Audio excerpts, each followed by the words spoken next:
now, unfortunately. But today the plan is to do the Guildford challenge again. Um I tried out the Guildford relay July 4th and I loved it. And then I tried out the mini Guildford relay. I don't know if I didn't like it, but I do know for sure that I was either more tired or like just like less focused. So eventually I'm gonna have to try the mini one again, but today we're doing the regular one. Cause I really enjoy the regular Guildford relay. It's a lot of fun. If I ever do try the mini Guildford relay again, I'm probably just gonna need to like I don't know, I'm gonna find it I'm gonna need to find a better order for it. For whatever reason, last time I did the Guildford relay, uh, Juan Manuel Arduin, is that? I hope I pronounced that right. Welcome to the stream. I think this is. I don't think I've seen you before. Glad to have you here.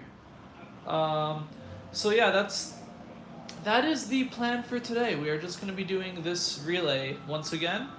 Um, I guess I'll explain it for those of you who don't know. What we do is we solve every WCA puzzle and event aside from FMC and blind. Like everything else we're solving. Um so two events that I don't do are one-handed and clock. So whenever I do this challenge, I always do those two first. And then I kind of go, I mean, I don't really go from hardest to easiest, but I kind of like go downward a little bit. Last time I ended with 2x2, but I think I might want to. I think I may want to not start with 2x2, but I might want to, yeah. Uh, Hang on one second. So I don't have much else to say right now. I might just start inspection and start on our first relay. Last time I was averaging about like what, like half an hour, I guess. Yeah, half an hour. Maybe I kind of want to go for a sub 29 to begin with because that would be pretty cool.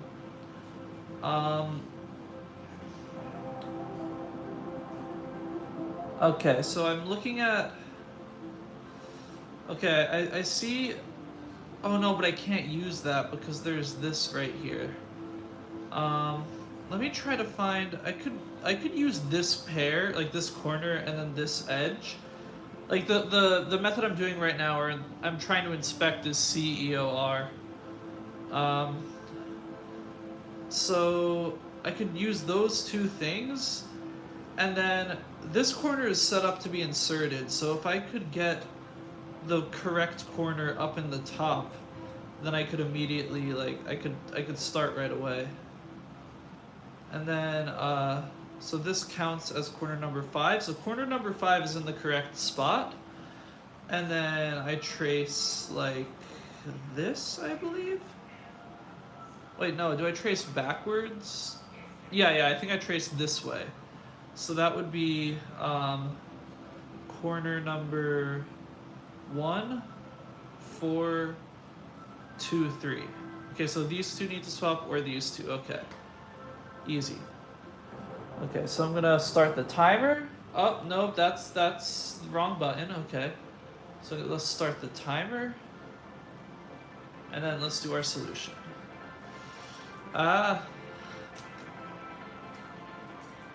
I don't know if... Wait, hang on, I didn't check. I can't stop now, but I just realized that you might not be able to see very well. Here, let me move some of the other puzzles out of the way for a second. And then, now let's continue.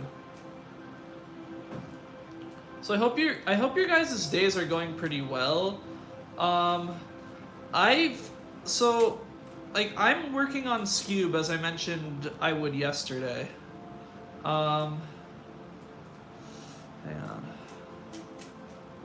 I'm working on Scube, and I just finished like the first not really subset of NS, but I finished what was it?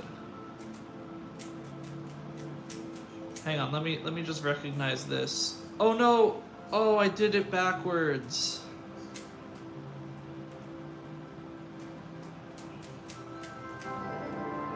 God. Okay, now let's do 2GLL. Hang on. Wait, no.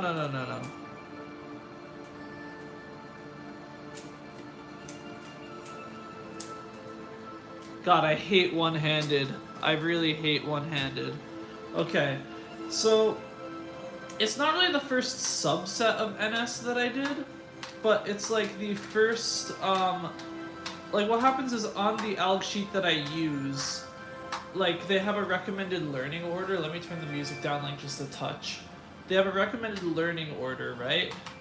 And I did what I needed to learn it. Like I learned all the ALGs in that section. Oh, corner skip. Sweet. Okay.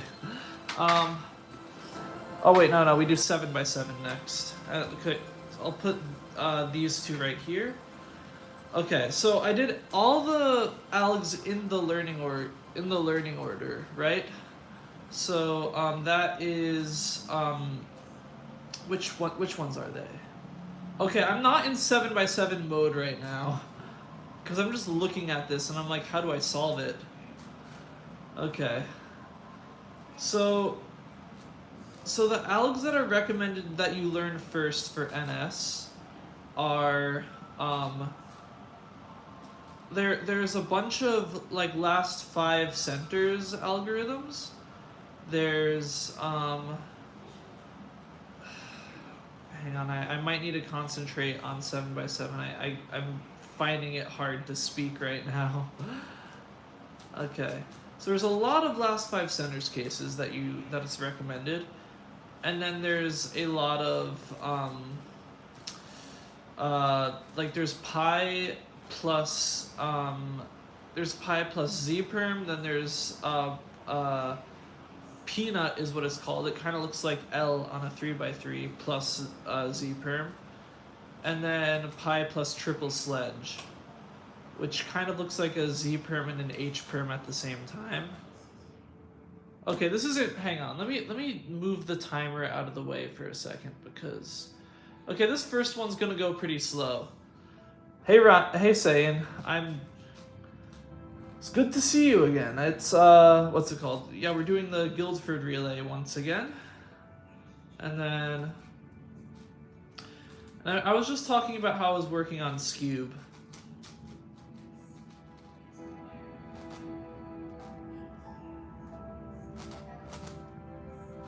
See, it's taking me like an abnormally long amount of time to solve this because I'm talking and solving it at the same time.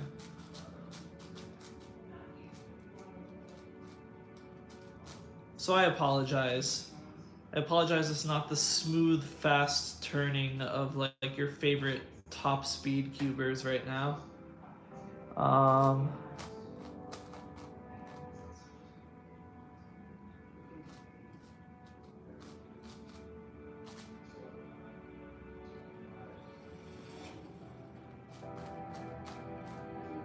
Also, something funny that, like, I mean, I feel like I should have thought of this, but I didn't really expect it, was that after doing a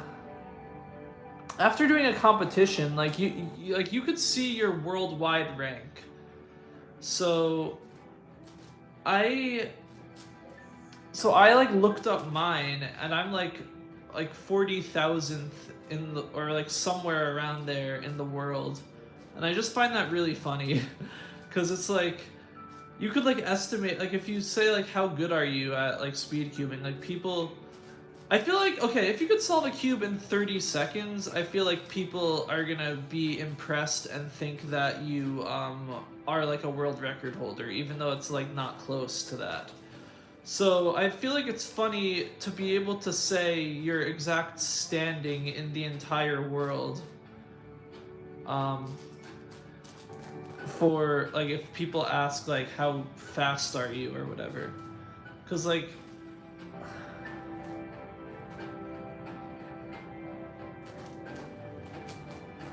I mean, it doesn't really give you much information though, does it?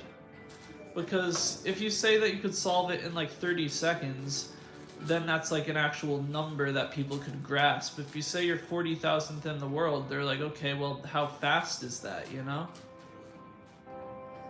And I don't think 30 seconds is 40,000th. I don't know what 30 seconds is.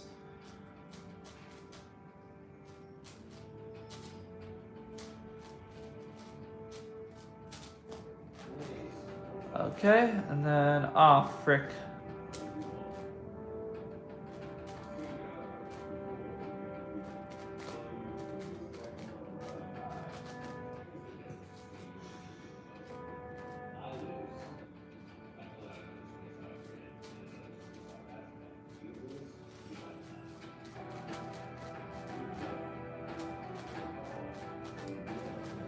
Awesome. I feel like this first relay is gonna be very slow partially because of the one-handed and partially because of the 7x7.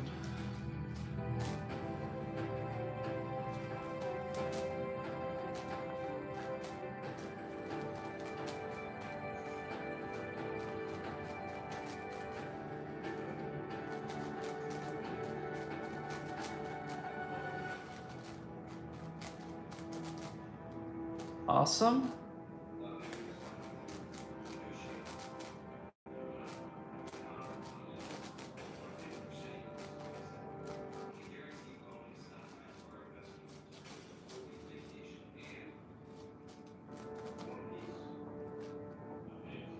Okay. And then edge pairing time.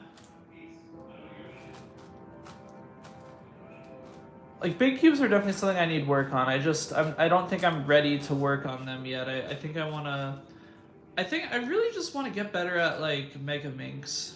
Like, if I had to choose, like, a big puzzle I had to get better at, it would have to be Mega Minx. Not, 7x7.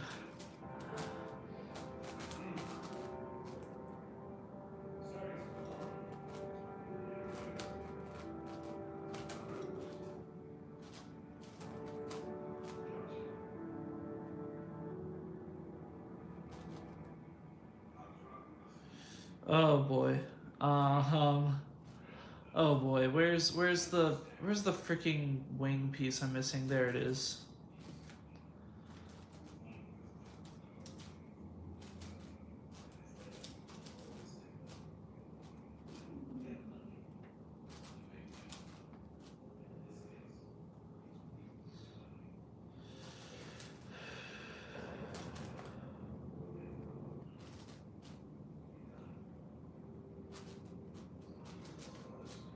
Like last time when I was doing the mini Guilford challenge, actually, first when I was doing the regular one, I said that the 7x7 and 6x6 took too long, so I'd be curious to see how the mini one felt. But in the mini one, I feel like a lot of the puzzles felt like they took a really long time, and I was like, well.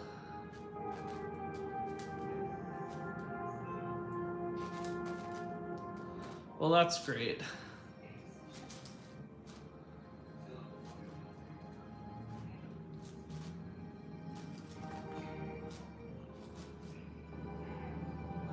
Here, can I zoom in a little bit?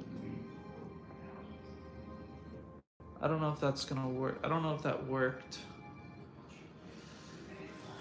We'll see in a second. Or, hang on, I'm not caught up, that's why. Oh god, that's too much. That's way too much.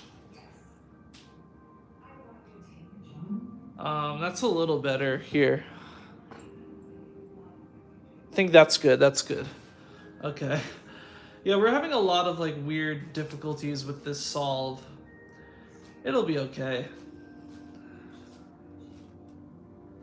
Blue, red.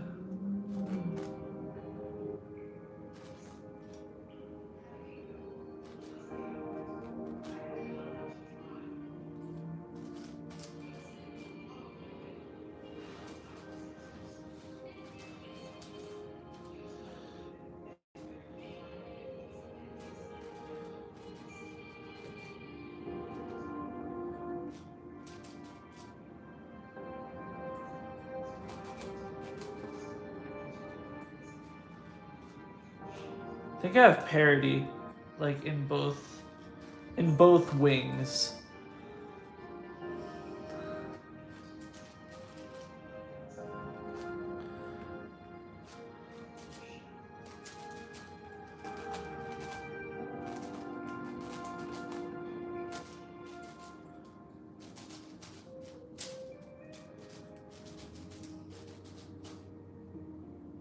Okay.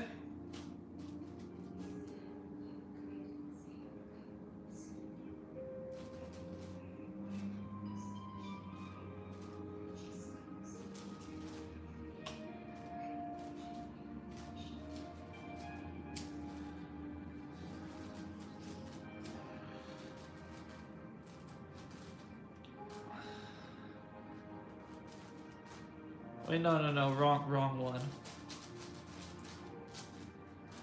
Okay, Mega Minx time. Here, let me organize these puzzles a little bit better before I get started on Mega Minx. Okay. I don't know. I mean, I know what I'm doing, but I also don't.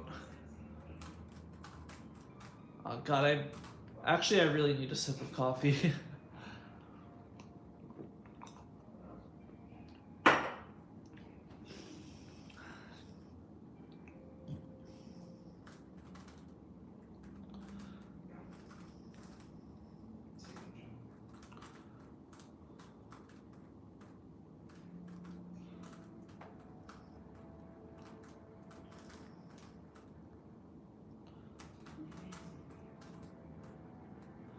There we go.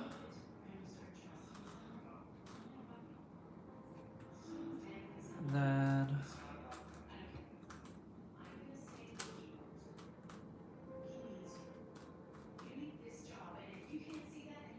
oh my God, the TV is really loud in the other room. I apologize if you guys could hear that.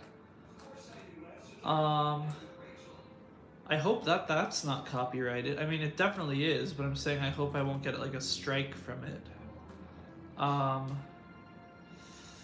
Okay, this is misoriented, and so is that, and so is that, and so is that. Okay. And then let's try just doing regular, like one flips, or sorry, two flips. Okay, and then finally we have those, and I think everything's good. Yeah, so I don't know what the best way of doing ZZ Spike is. Like, I mean, like right now the meta for ZZ Spike is just wide spike. But if I were to do 6 flips, I don't, like, I realized recently I don't think I should do 6 flips every time. Like, even though it's more efficient, it has like worse look ahead. So I think I should do like 1 6 flip or like 1 4 flip and then do the rest 1 flips. Unless I have a bunch of flipped edges, then I could do 6 flips over and over again.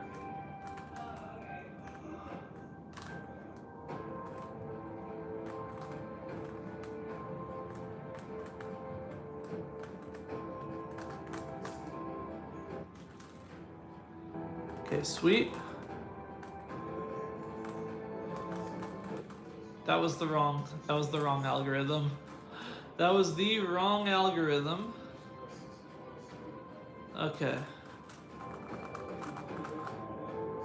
Then next we move on to 6x6. Okay.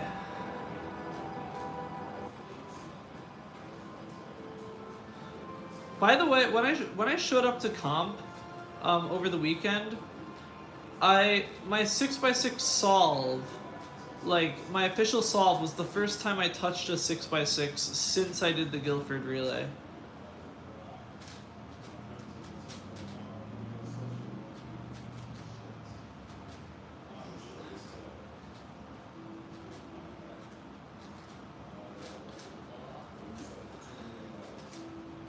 Like they took off the cover.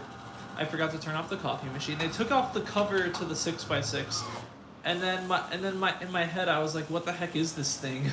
Because I'm so used to solving 7x7 that 6x6 just looked wrong to me. So yeah. Okay, now we do that. And then we do this and that, and then nice. Like I don't know why, but 6x6 feels like worlds easier than 7x7. But it's just like one increment up from 7x7, but it feels so much easier. Wait, why did I didn't mean to fill in that thing. God dang it.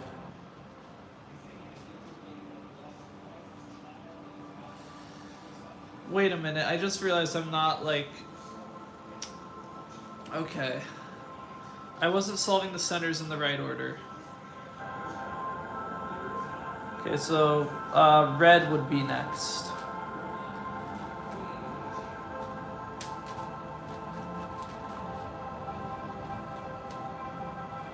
Wait, hang on. There we go.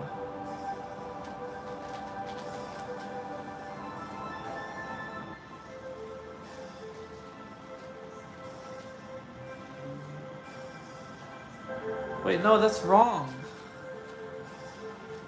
I'm glad I didn't make these mistakes during competition. Okay, next we solve the middle orange bar. You know, I'm not feeling this music right now. Or maybe I might just need a little more coffee.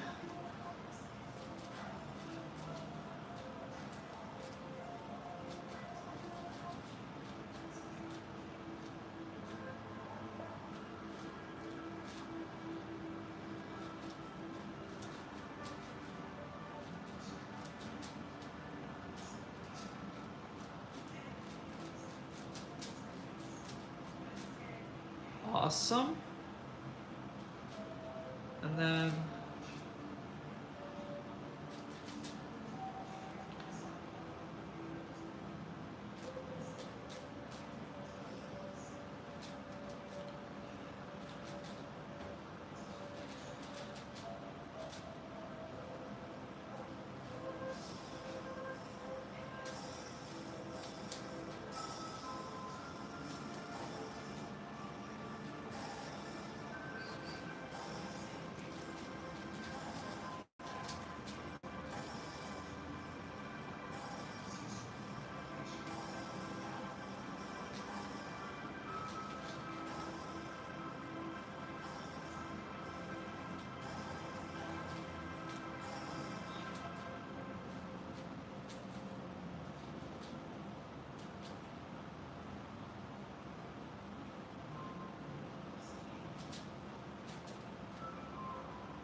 oh god. Ugh.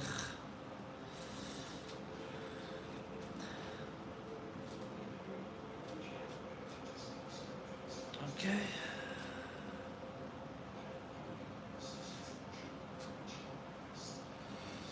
And then if we insert blue here, then that solves the middle blue edge. And okay, now we do this one. And that.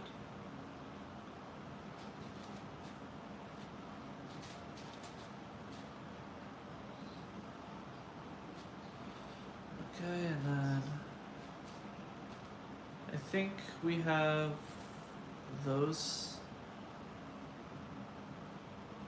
Okay.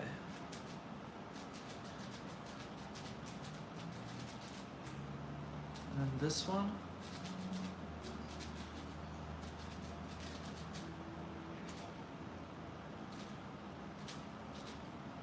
Okay, EO cross, which is nice.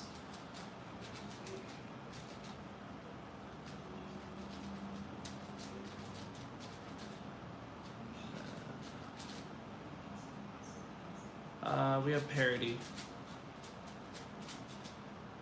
Okay.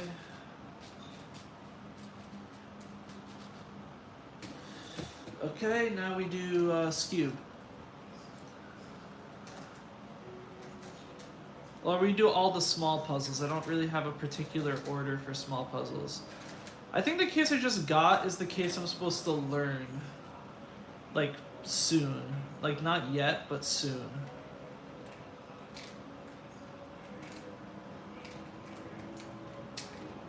Ugh. I don't like the noise the core made just now. Oh god.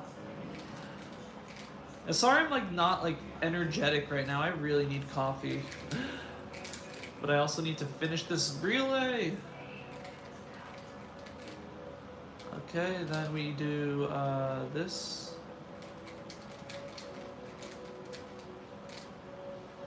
Then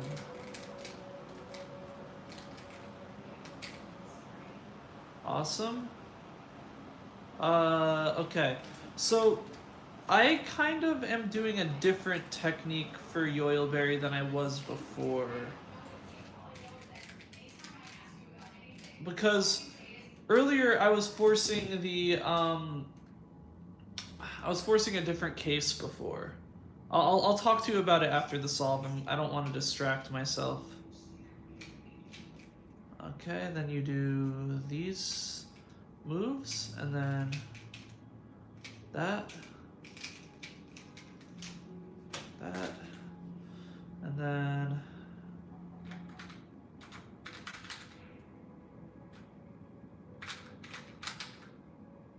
okay, 5x5 time. So I guess what's it called? The technique I was doing before is I was forcing the what's it called? There's like that one case that's like 3, -3, 3, -3 on square one, and I was forcing that case, but I kind of learned that, and the reason I was forcing that case is because I realized, what's it called? Because I kept getting end perms if I didn't force that case, but then I realized like it's better to get an end perm than to get that case and then make mistakes from there. So now I kind of force J perms into N perms.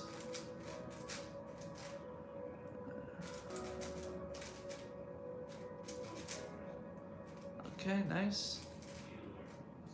It felt so good being able to solve this within the time limit at competition. I had no idea what the time limit was, and I had a strong feeling that I wasn't going to make it.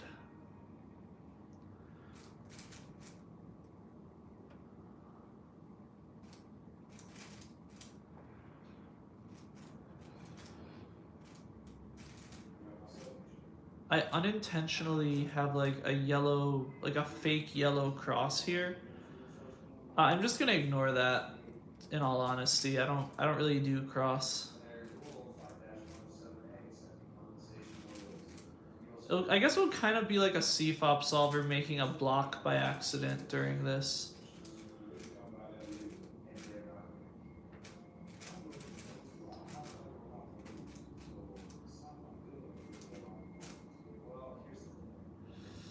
Oh boy.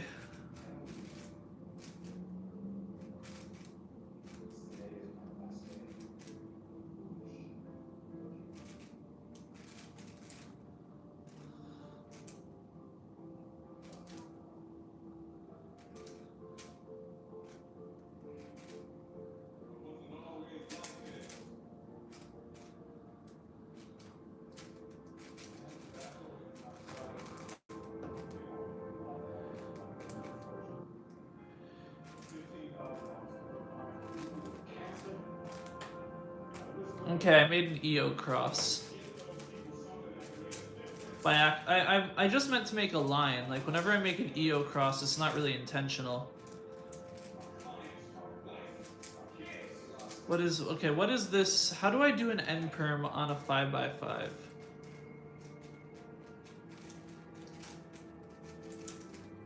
That's how, okay. 4x4 time, okay.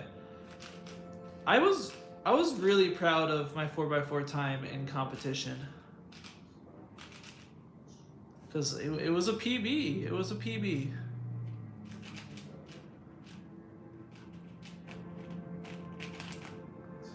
And then white.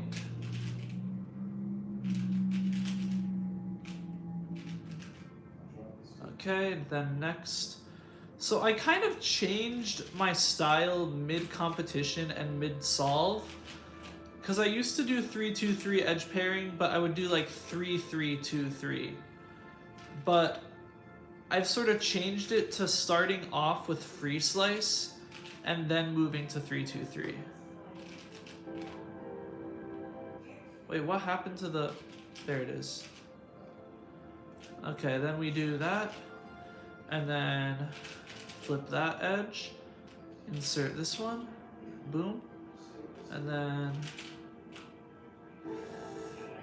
we need to insert this, like that. And then... Awesome. I think these two are... I think those two are the only ones that were flipped. Then you need to do that. Oh, nope, there's another one.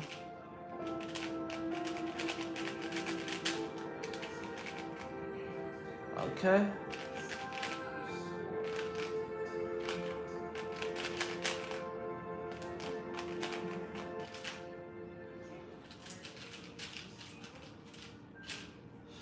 Okay, last, here, let me pull up the timer again. Last solve is 3x3. I have a bad I have a really bad habit of doing EO line on top and then rotating to the bottom.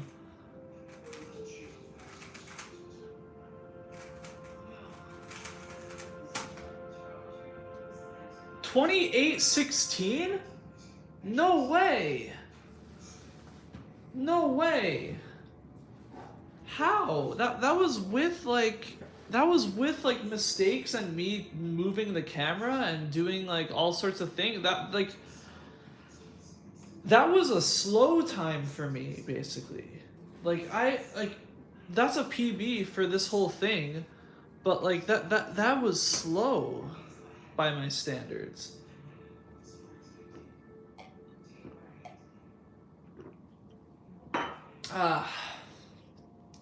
Needed to take like a big gulp of coffee there. My brain is kind of fried. Come to think of it, I think I may have only had one cup this morning. No wonder why I'm so tired.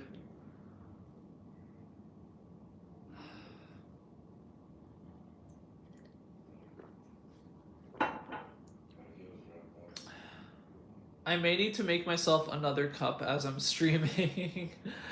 But I kind of don't want to do that to you guys. Well, either way, okay, first of all, let me change the music because I'm not really feeling it. It's like a weird, like, I don't know what to call it. Wait, is this music copyright? Oh, it says no copyright music. Hang on one second.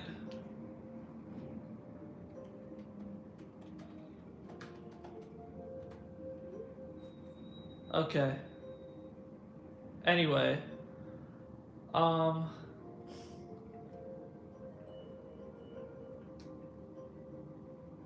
yeah, it says no copyright, and this is great music too. I'm going with this. I'm going with this song.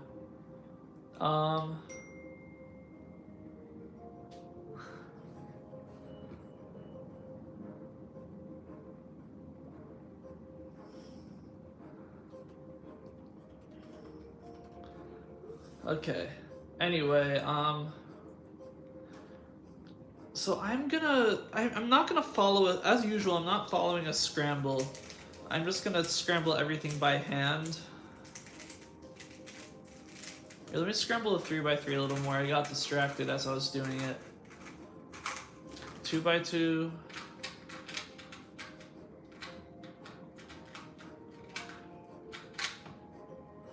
Uh, 4x4. I really like the Zhilong 4x4, but the problem with it is the fact that it pops way too often. And I also like the Zhulong 5x5, but I haven't been using it lately.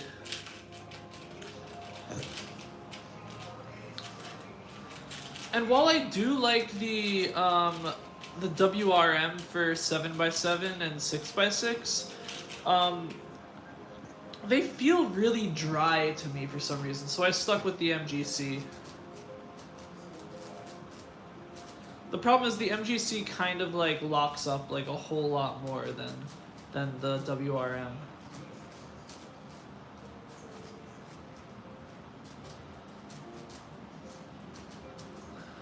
Also, someone complimented my cube during the competition.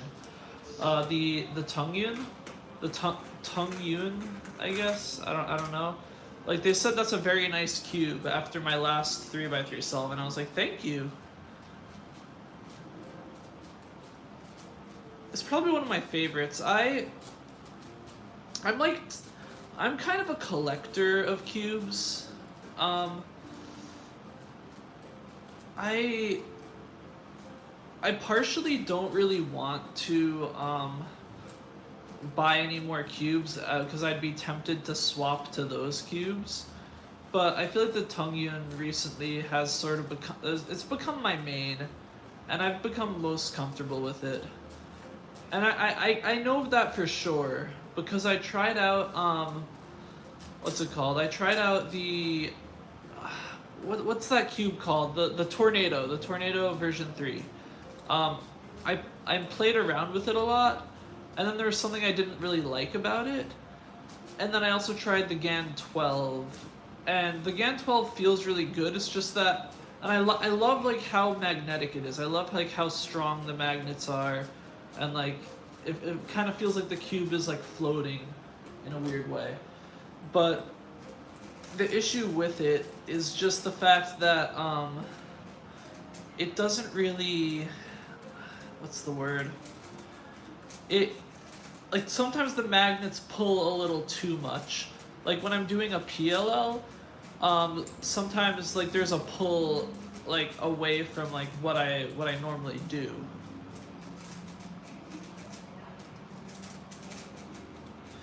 Okay, I guess I could explain what I was talking about with square one. Like normally what I used to do is I would try to force this case. Like well, first of all, I would try to force like a case that would just solve the cube. Like that's better. But like in the case of Yoilberry, if I get something like this, where 2 pairs are matching and 2 pairs aren't, I would force, like this case. But that's actually not very good. And the reason why is because sometimes you might get it on the top, and then you need to do like 3s on the bottom, which is kind of awkward. I mean, like, I know of square one solvers who could do like all sorts of crazy algorithms on the bottom, which, like, respect to them. But like what I'm saying is it feels like a little more awkward to do that. And then it also takes a much higher move count. So what I've started doing, right, is I would force, so when I have this case with like 2 matching, 2 not, I would have the matching ones in one layer and then the non-matching ones in the other, and then I'd force a double J perm. And then sometimes I would get like, hang on, sometimes I would get an N perm like on the top after doing that, like, wait, hang on. Wait, why did I do that? Hang on. I didn't want to force an N perm just now. Okay, so sometimes I would force, sometimes when I would do this case, I would get an N perm somewhere, which admittedly adds a lot of moves to the solve. Like doing this into like a J perm type of thing, it adds a lot of moves. Like you need to do like 2 J perms basically. Like if you don't want to go into cube shape, you need to do 2 J perms to solve that case. But it's faster than doing what I was doing before with like this, and then doing like an end perm to like swap the things, and it just got ridiculous is all I'm saying. So basically, TLDR or TLDL, too long didn't listen. I switched up my Yoilberry style, like my style for Yoilberry solves, and I think all I have to do left now, because like Yoilberry has become like the ending step of Yoilberry is kind of like intuitive for me. It's like Rue Last Six Edges. And don't get me wrong, you could definitely learn it algorithmically, and it's probably faster to do so, but it's just harder to recognize, in my opinion. So I just do it completely intuitively. But all that's left to do for Yoilberry for me, at least right now with what's developed, is learn full PLL. And I'm going to need help for that. I'm gonna need help learning a bunch of different algorithms and generating algorithms rather, because right now full PLL does not exist for Yoilberry, right? So, yeah.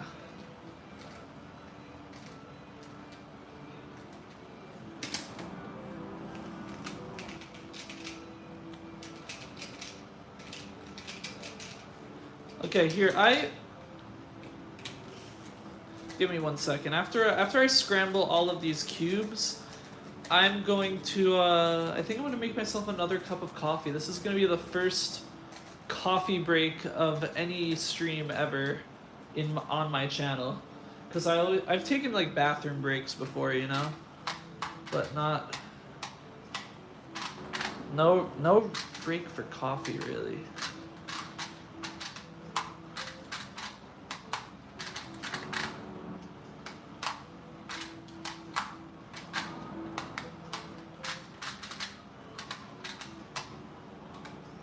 Okay, now let's okay,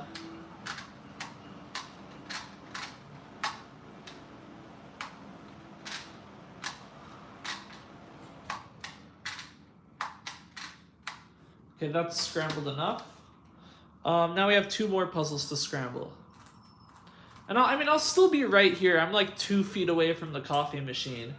But the thing is, I noticed that when I step away from the camera, you could hear me less. So therefore, I think I might wanna...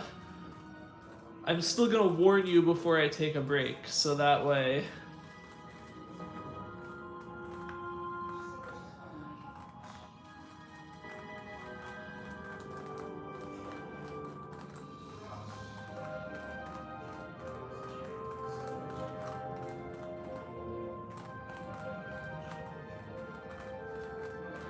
I love the Diane Mega Minx. It feels so satisfying to turn. Okay, and finally we are gonna scramble 6x6.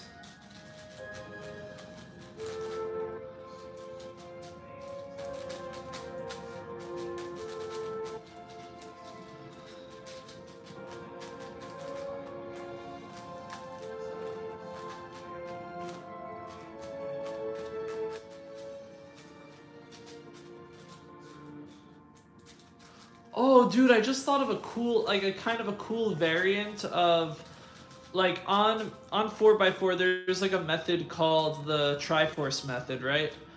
The problem with it is like the ending is kind of like the meta method on 3x3. So like that can be a problem because I don't really like the meta method. But but you can technically do TDR, which on 4x4 is or not on 4x4. Like you can learn TDR for the ZZ method, so I don't think I would mind that.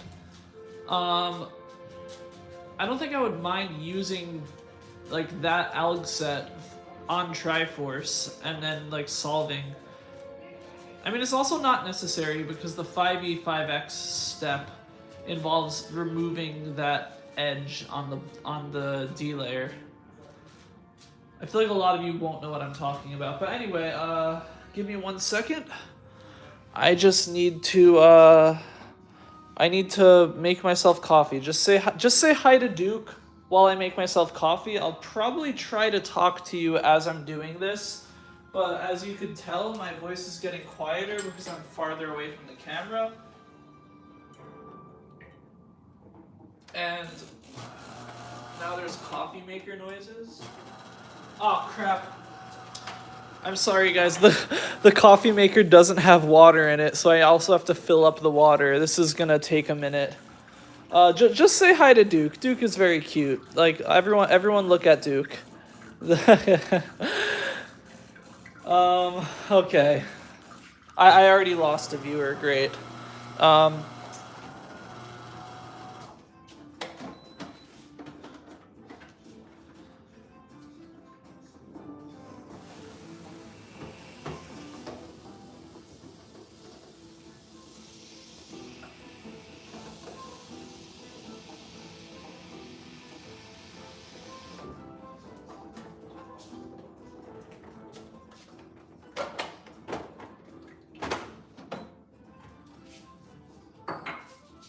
Okay,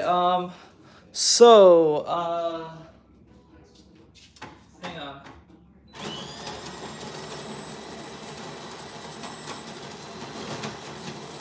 Okay, now we just have to wait for it to be made, okay?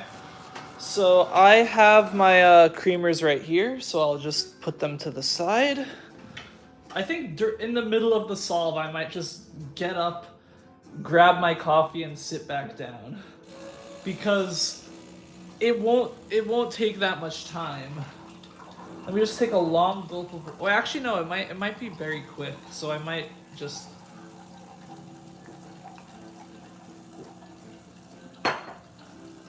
Okay.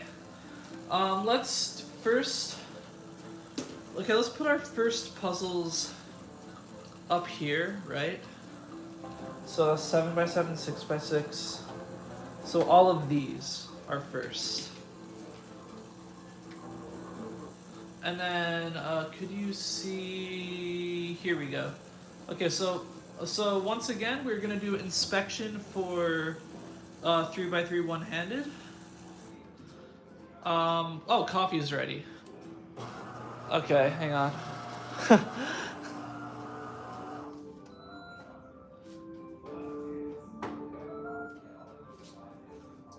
Yeah, so today what I chose, I didn't even know that this playlist existed until I searched for it. I mean, no, I didn't search for it. It appeared in my recommended, so I didn't know it existed until now. And this is like my kind of music, like this like fake medieval music. I listen to it all the time when I'm writing. Sorry, I'm pouring my creamers into my coffee.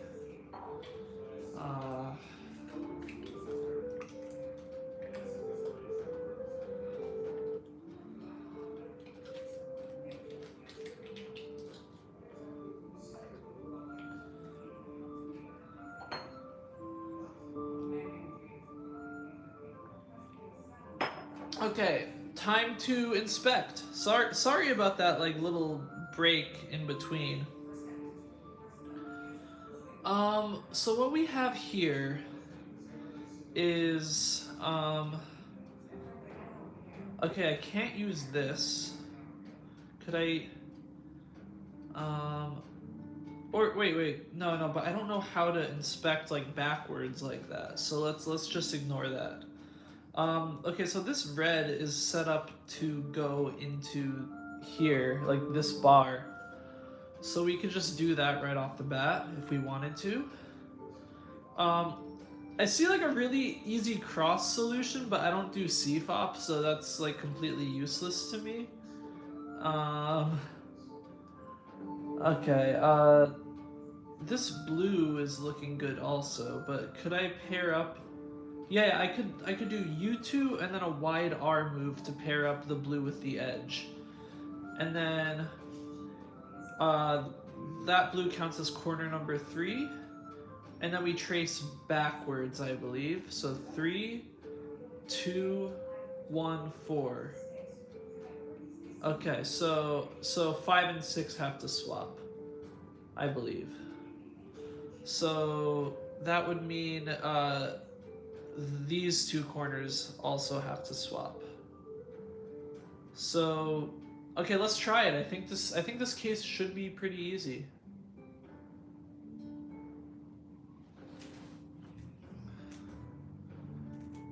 Okay.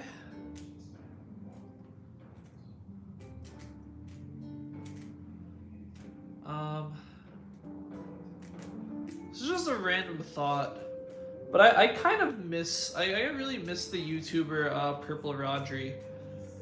Um I feel like he was a bit of a smaller YouTuber back in the day. But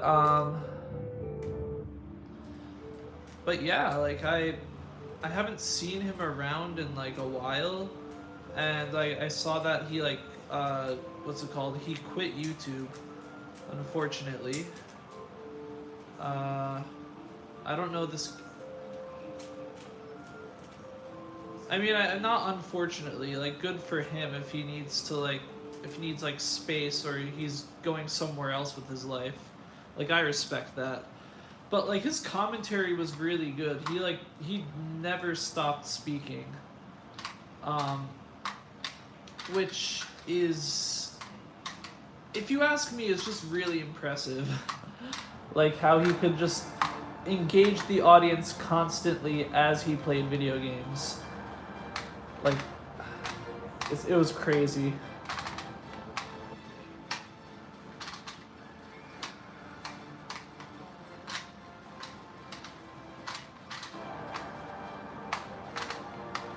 And I mentioned that I kind of want, like, my goal as like someone who streams and like commentates and stuff like that would be to speak constantly and to like basically always keep my audience engaged. But I don't have that much to say, and I feel like this takes focus.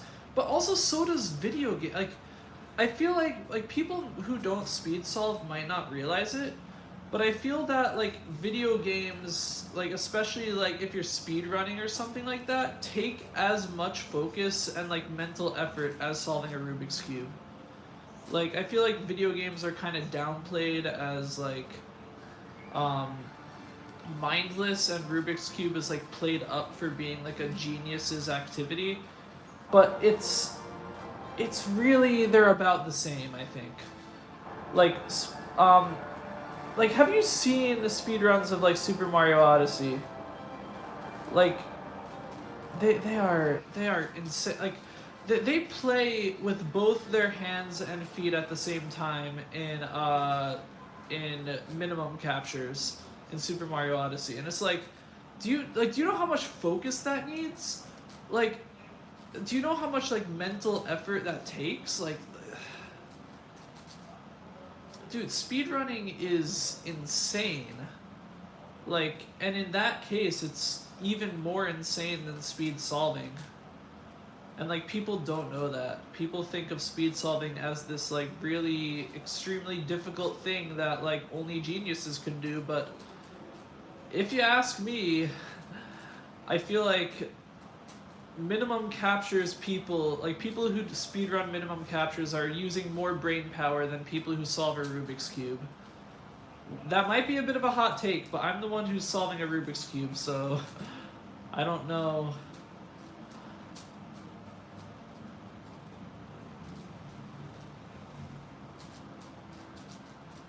Hang on, chat isn't like on screen right now. Let me fix that real quick.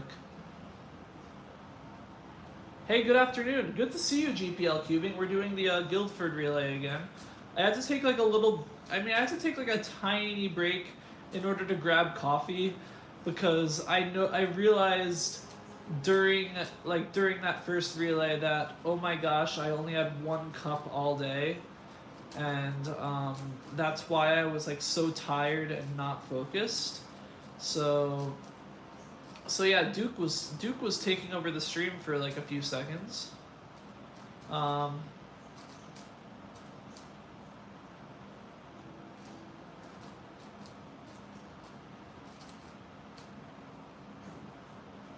Oh boy. There we go.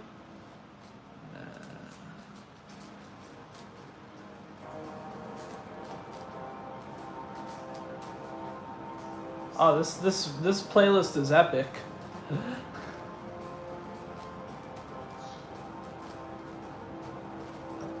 Very intense music.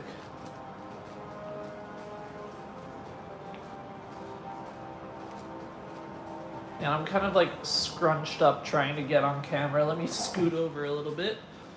And then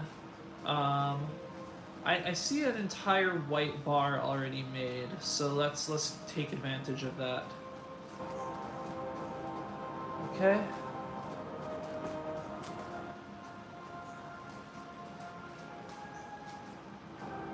Oh, here we go.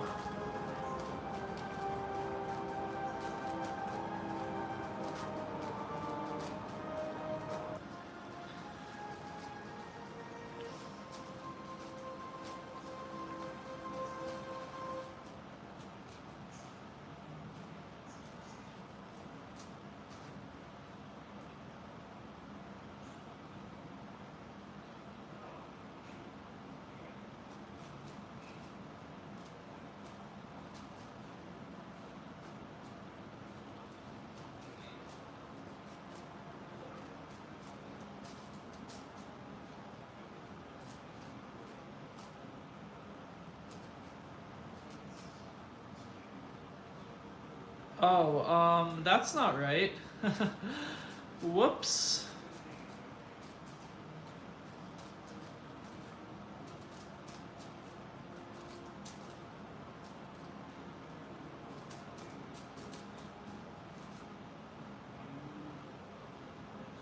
Okay.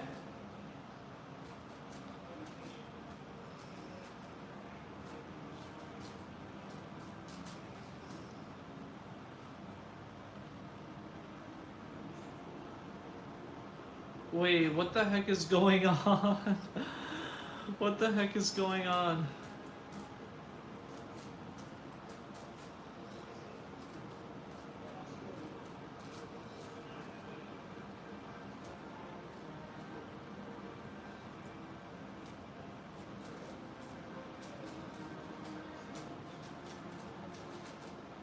Okay.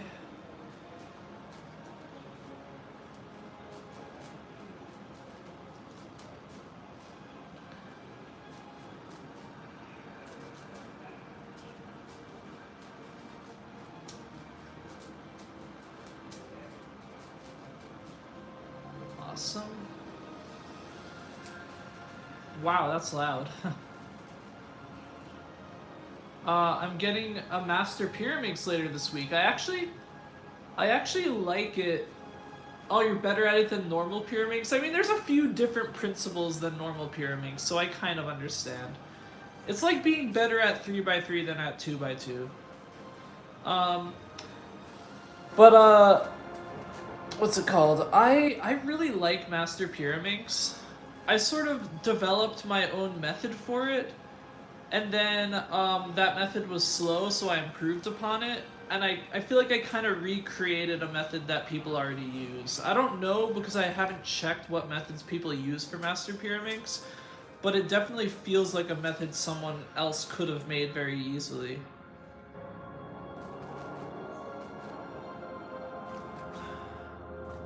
Pyramix, I really want to get more practice with it, but right now I'm pretty heavily focused on Scube.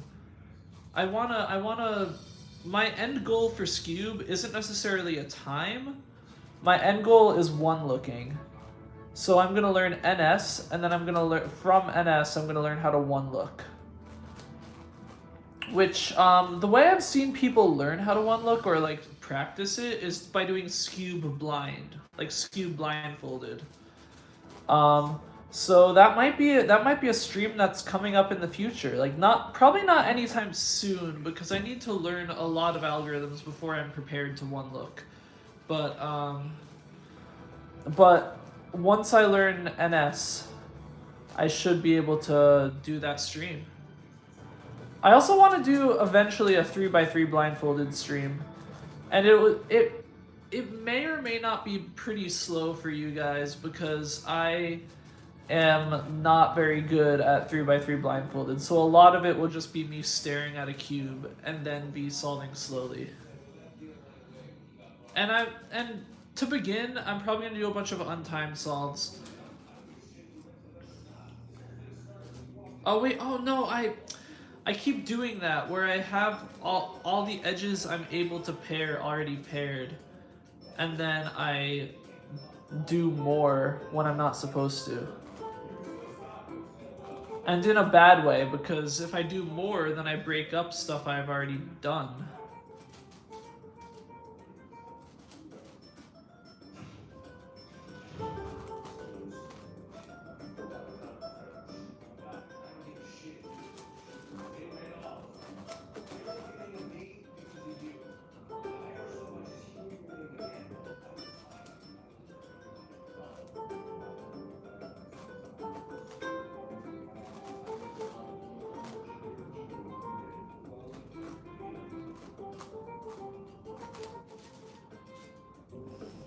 Okay.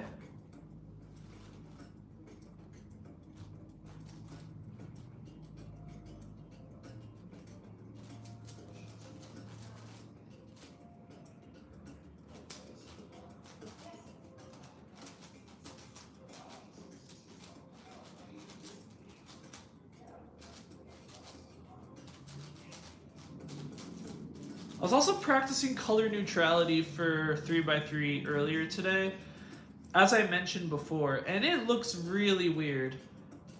Like, people warned me, if you want to ever be color neutral, like, start early. Because if you start later, then you get used to a fixed color scheme or like X2Y or any other thing aside from color neutral. And then it just becomes hard to be color neutral. But the problem was color neutrality interfered with like techniques I wanted to learn. Like I thought about learning TSLE, TTLL, like ZZCT stuff, and then I learned ZZD stuff, and just stuff like that. And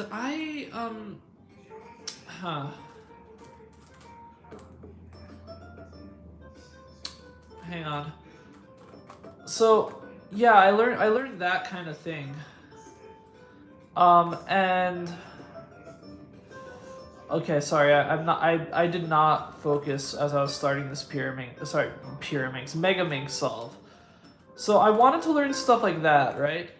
And then because I was learning stuff like that, I was like, I can't learn color neutrality because it makes recognition of those cases harder. So, excuse me. So I wanted to learn instead those techniques. And I wish that I learned color neutrality when I did. Like when I wasn't used to edge orientation, I wish I learned it. Because when I wasn't used to it, I would have actually I don't know what I'm saying anymore, but you get the idea. Okay, there's two misoriented edges left. There's this one, and where's the other one?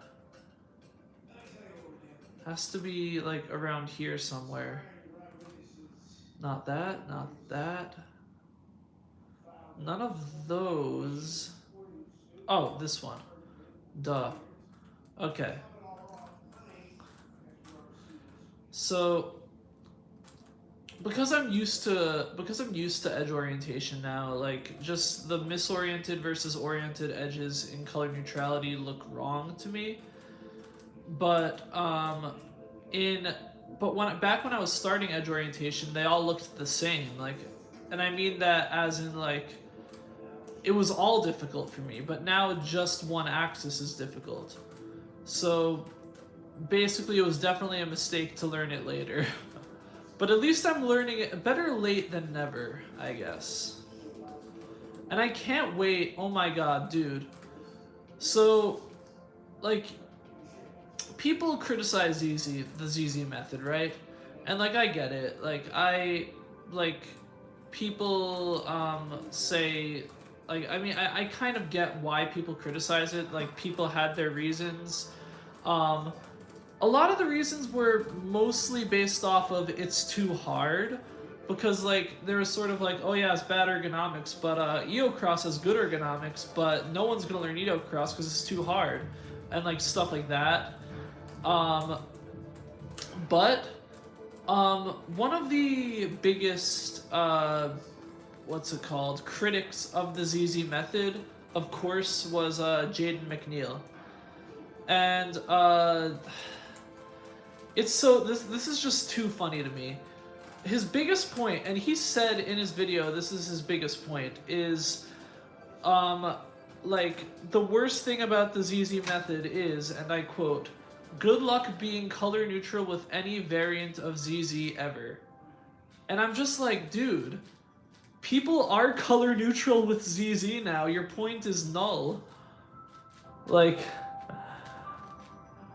and that's one of the motivating factors of wanting to be color neutral with ZZ. It's just the fact that, like, he said that that was his biggest criticism of ZZ.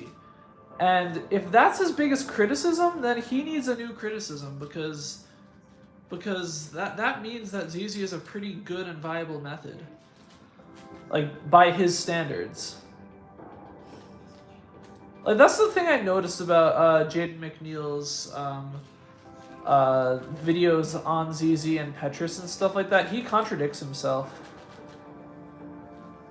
Some of the things he liked about Mata, ZZ and Petrus have. But he still says ZZ and Petrus are bad methods. So... And, like, I don't know, I don't really want to, like, criticize the guy too much. I think he seems cool. I just have to say, I really wish that he could address that again, because at this point, ZZ is good. Like by his standards, by the things, like, because of the things he said make a good method, like, ZZ fits those things. Like, whether or not ZZ is a good method, I don't care. I personally think it is a good method, but that's not what my argument is about right now. My argument is about Jaden McNeil said it's a bad method, and he gave his reasons, and his reasons are not valid because of what ZZ has become.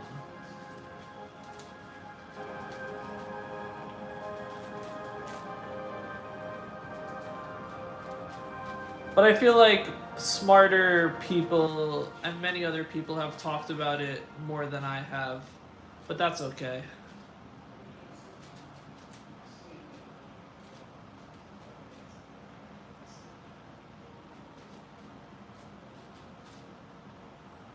Okay, now.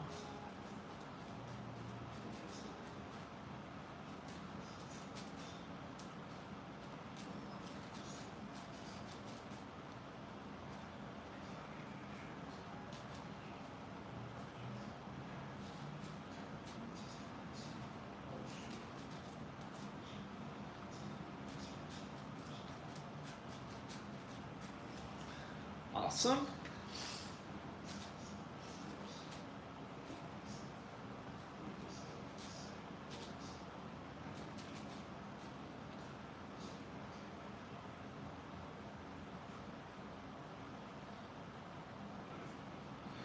Wait, what?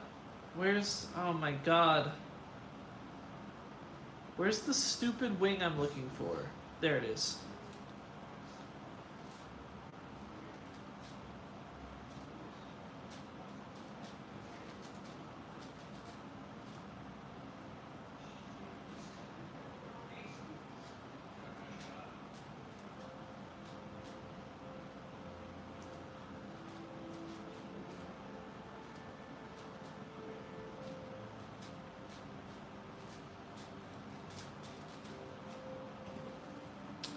even okay, so I think it would be cool to see people like even if ZZ isn't like I don't know how it compares to Rue. Like Rue is an overpowered method, so I feel like it may never beat Rue. I don't know, but like even so, I want to see people like do advanced stuff with ZZ because it can be really cool, and I like seeing how solutions in different methods like differ from each other, you know, and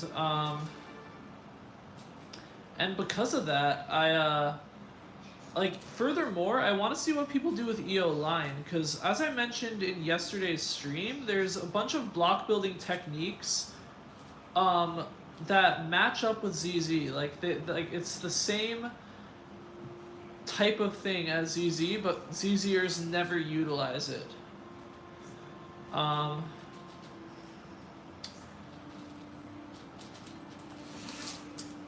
Okay, what now?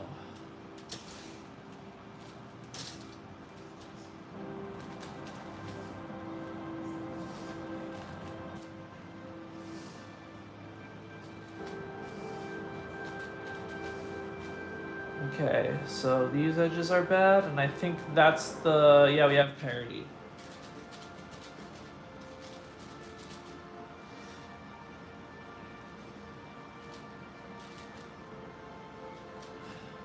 So I don't know how good or bad EO line is, but it'll be cool to see people utilize like Lexus or even like TDR in a ZZ solve, because like I never see like TDR is like less useful because like it's very situational, but it can be pretty interesting.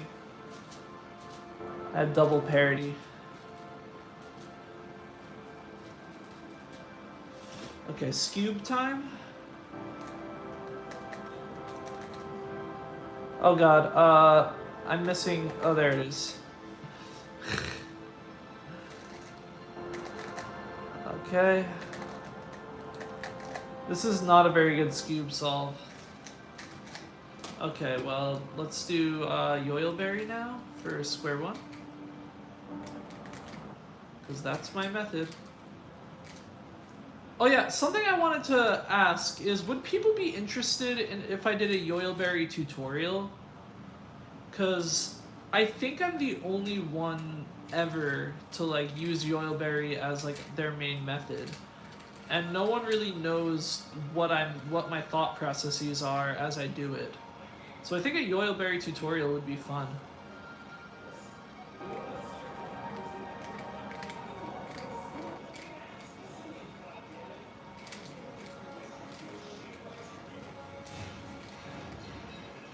Okay, and then awesome. That was a pretty smooth solve. Oh, nope, not this yet. Not that yet. These two are next. Okay, we could do Oka here. Or I might want to start thinking about like what to do with V first.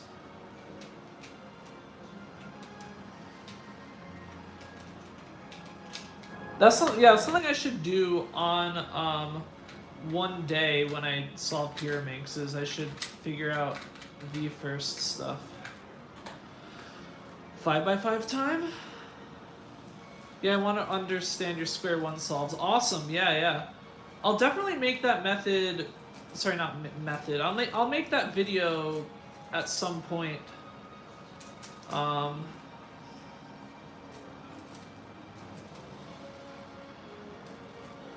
I don't know, but I don't know when I'll be free to make it. It might take me a little while.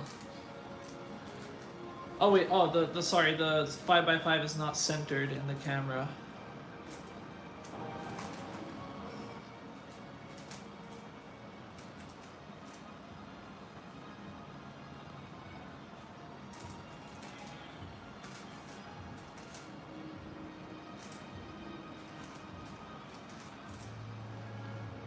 Oh, I shouldn't have done that.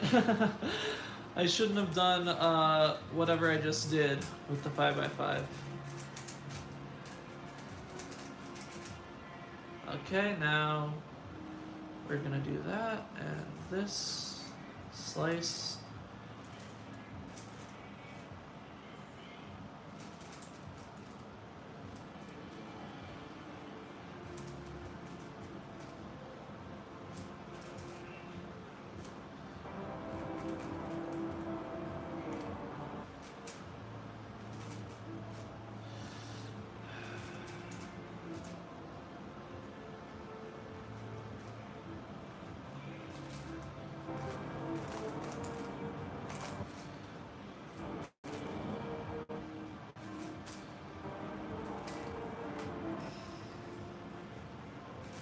I'm rotating more than I should.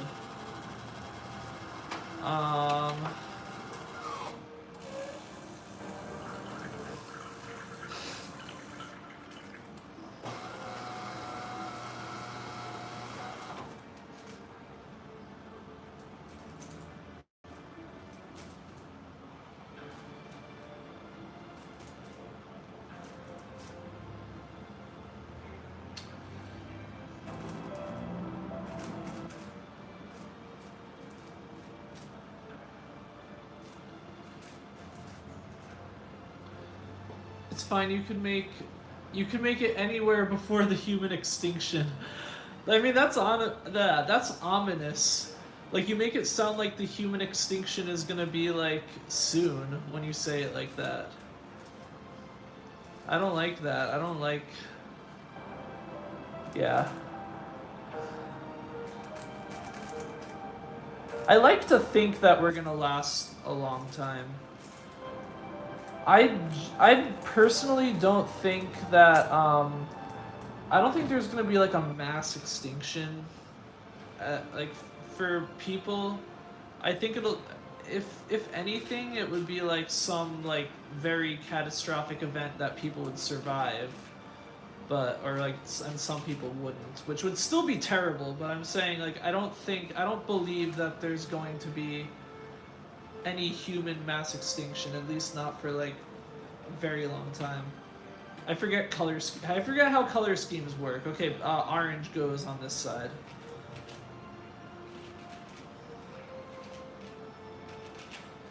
Well, yeah, that was a joyful part of the stream, just casually talking about mass extinctions.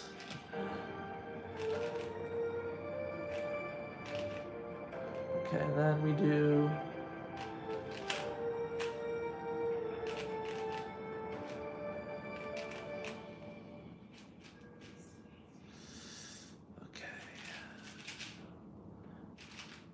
And then,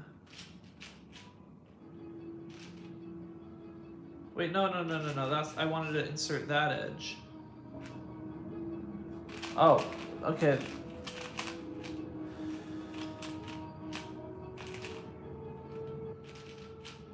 Awesome.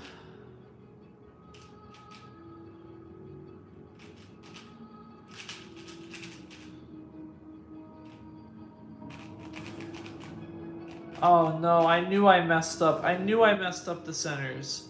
I knew it.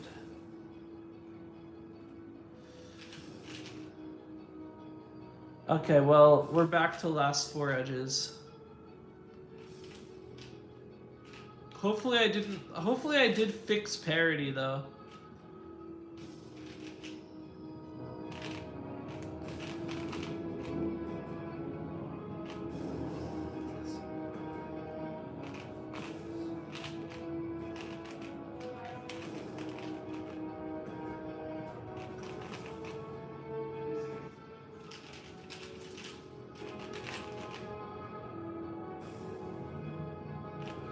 I don't want to use. I don't want to use ZBLL there.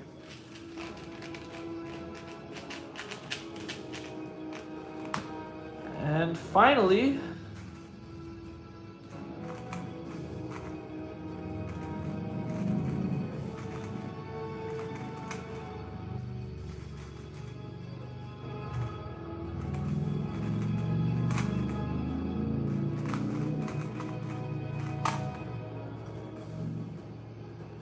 okay, 29-18. That's kind of unexpected.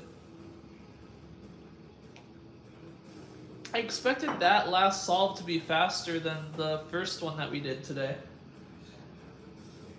But nope.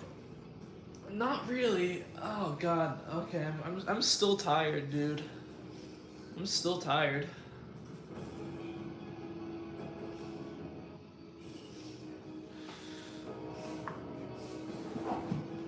Ah.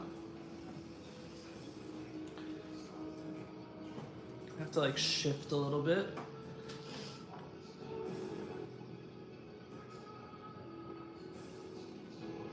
Okay. So let's get to scrambling. Hang on, I just want to do like, I want to try a V first solve for a second. Back when I did V first, I kind of thought of it as like 3x3 block building in a way. Which might not be the best way to think about it. I don't know because I don't really solve V first anymore. But that's the way I thought of it. Why did I make the V in the front? What am I doing? Okay, and then you can do that. And then yeah, so it's literally V first into intuitive L4E is literally just pseudo top first. Like I brought this up to Ryan. Like people think of V first and top first as like completely different methods, but really they're just two sides of the same coin. Like in my opinion, they both lead to this like almost the exact same ending step. And they like both have very like similar, not principles, but like ideas, I guess. Okay, let's do that, and then okay, rotate, tip, and then that. Wait, no, that's okay. I did the wrong. You could stop to rest, you know. I know. What you mean, like right this minute? I knew that.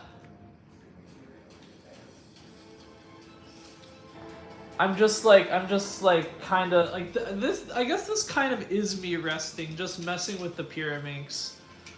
But if you insist, I'll take another sip of coffee.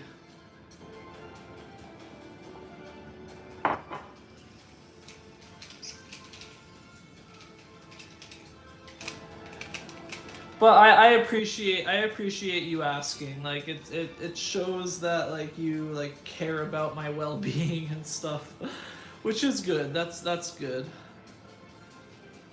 Okay, so okay.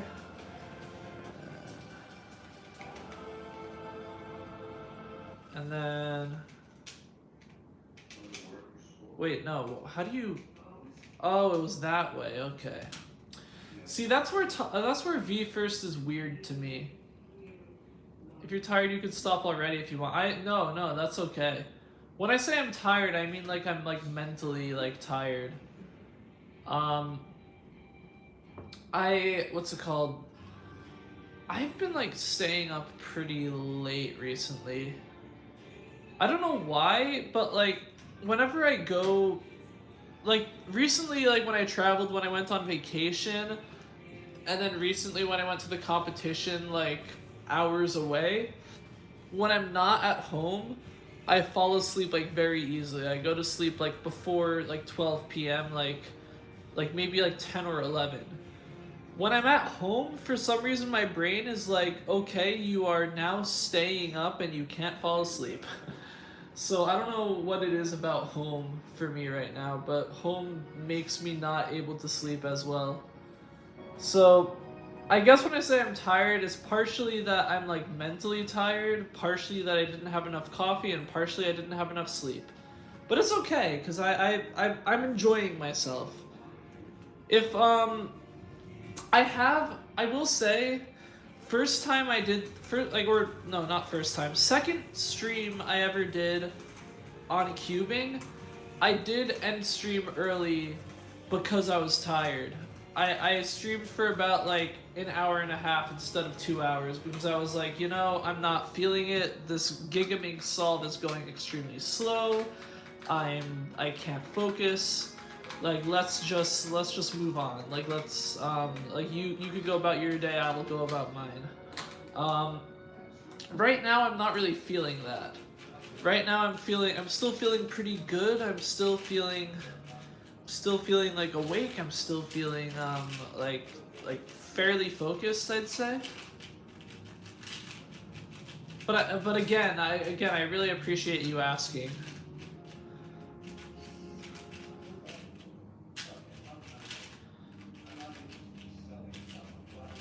I will say, like this week for me is gonna be pretty stressful. I mentioned like a move for me a while back. Um, yeah, this week I'm actually we're gonna be completing it. Like the move is gonna be all set and wrapped up by Sunday, which is extremely weird for me and a little bit uncomfortable, to be honest. So I'm happy to get it over with, but at the same time it's like this is something I've been anticipating for like a year now. So like that's what's coming up in case you're wondering. And that was one of the reasons why I said I needed a vacation in the middle of the month. Because I realized everything that was going on and I'm like, I need a chance to breathe. And then I got like another chance to breathe over the weekend with the competition. Which I mean isn't really like it definitely made me very, very nervous. It was probably okay. So I feel like being nervous and anxious are like a little different. I want to say it's the most nervous I've ever been, but I was nowhere nearly the most anxious I've ever been. And what I mean by that is like I feel like nervous can be like good like stress or like good nerves where you're like excited, but at the same time because of those nerves like you can't perform as well and like it might be a little uncomfortable. But it's like nervous for a good thing. Anxious is like in your brain there's impending doom and you're like something bad is gonna happen. Like that's what I feel the difference between nerves and anxiety are. And I'll say that's like the most nervous I've been in a while. Um,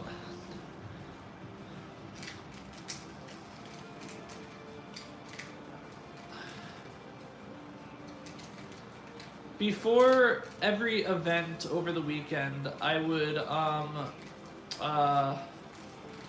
what's it called? Never mind. It's a little TMI. Never mind. You could fill in the blank with whatever you want. Just don't. Yeah. Over the weekend, I drove a car. No, just kidding. Like that just reminded me of Mad Libs. Do you guys remember Mad Libs? This music is epic.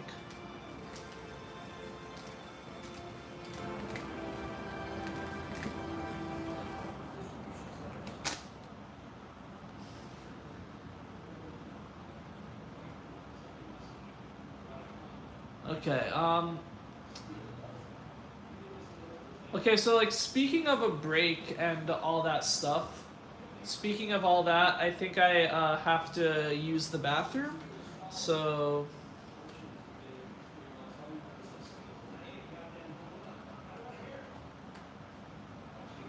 okay, Duke, you watch over the stream for me, please. Thank you, man.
Alrighty, I have returned. Okay, sorry about that. I'm back. Oh my god, it happened again. It happened again. I left, and then people freaking came into the stream and started talking to Duke. Oh my god. Every time I leave. Okay, like here. How about Duke just runs the stream from now on? That's fine. That's fine. Every time I leave and come back and Duke is in front of the camera, more people join the stream. Yeah, great. Okay, anyway. Um, and yeah, that's very nice. That's very nice. I'm very glad that like GPL. Thank you for giving Duke cookies. I'm sure he appreciated it. Um, yeah.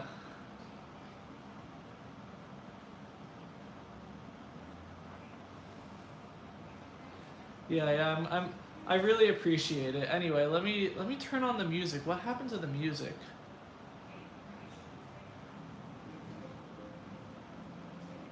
Okay, anyway.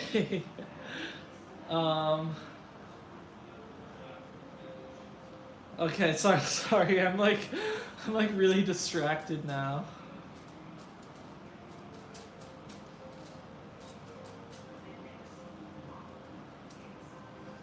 Oh god, why? Oh no, I locked up. Ah.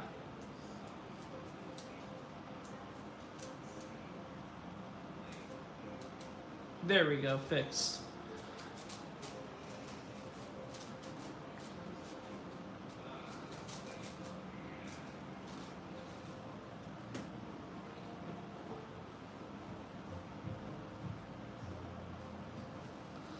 Hang on one sec. Yeah. But yeah, I saw when I went to the Cuban competition, there's a Cracker Barrel, like about like a 15-minute walk from the competition. If you don't know what Cracker Barrel is, it's this like chain. I think it's only an American chain, but I could be wrong about that. Like I think it's only in the US. But it's like this chain restaurant of that like people put on highways, and then every time someone's like traveling like on a road trip, you get off the highway, you go into Cracker Barrel, and you have like some like kind of, I don't know what style of food it is. It's kind of like maybe like Western, I don't know. But it's like you could get like breakfast all day there. They have like biscuits and they have like burgers and stuff like that. It's delicious. And then in Cracker Barrel they have a gift shop like for the kids, I guess, or just in general. They have like a gift shop where you can buy like a bunch of different things. And then in the Cracker Barrel that my sister and I went to, I found a section with Squishmallows, like the stuffed animals that are like Duke. And I was like, oh my god, they are so cute and I love them and I want to buy all of them. But it took a lot of like willpower not to buy any of them, because for a few different reasons. First of all, I have too many stuffed animals, at least right now. Like, I have a lot of them, and I don't really have space for them, and I don't know what to do. If I could get, like, if I ever were to move into my own place, maybe I would get, like, a room and, just a giant open room and put all of my stuffed animals in them, like, some of them on display, some of them just kind of sitting in the corner, I guess. And then I would be able to buy more Squishmallows. Second of all, Duke is my buddy. I don't want him to be jealous of any other Squishmallow, at least not right now. But the one that I found, the one that really caught my eye, was this adorable little mammoth. Like, I don't know if I don't have a picture, but it was really cute.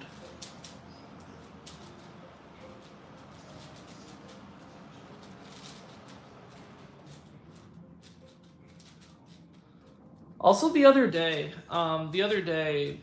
this just came to mind.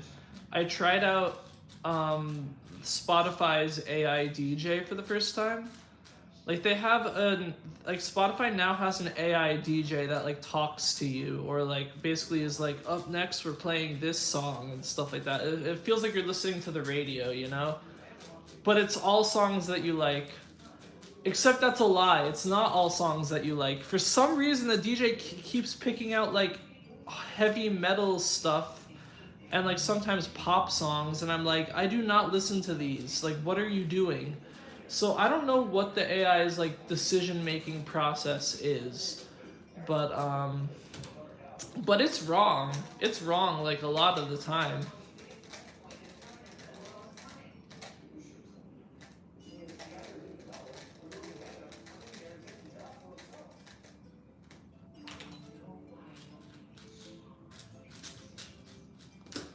So I don't like maybe if I keep playing around with the AI, if I keep skipping songs and like skipping things I don't like, maybe it'll learn what I don't like. But it's kind of interesting. I feel like it's definitely like one of the more like positive. I mean, I could be naive saying this, but I feel like it's definitely one of the more positive aspects that could come from AI. I guess it's not good for like actual DJs, but at the same time, I don't think there's a such thing as a personalized DJ.